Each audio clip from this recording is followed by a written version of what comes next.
How to disable email repost of your post notifications on SoundCloud mobile. Hello guys, in today's video I'm gonna show you how to disable email repost of your post notifications on SoundCloud mobile. First, and open SoundCloud and then click here in the bottom corner and then click just one on your profile, and here you will find settings. Click on it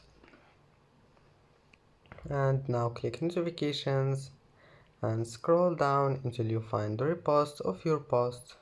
Just disable it and go back, it will be saved, and that's it. It's easy.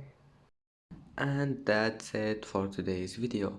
If you like this video, don't forget like and subscribe, and thank you for watching this video until the end, and see you in the next video.